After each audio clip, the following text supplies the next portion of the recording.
поздравляем наших 8 марта.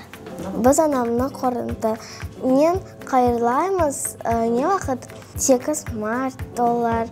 Sonda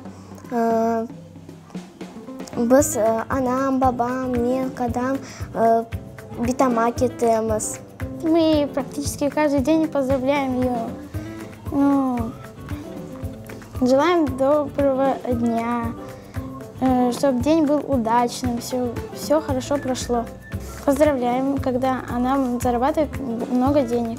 8 марта мы дарим ей большой подарок и разные поделки. А в обычные дни мы просыпаемся, обнимаем, доброго утра желаем и хорошего дня.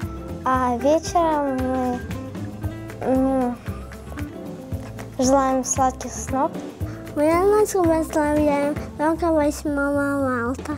Да, мы поздравляем с 8 марта. Мы ей дарим на 8 марта цветов букет. И когда еще мы утром просыпаемся, мы ее обнимаем и целуем. А в обед мы ей желаем, чтобы она хорошо поспала и покушала. А вечером мы ей желаем, чтобы она хорошо спала и не болела.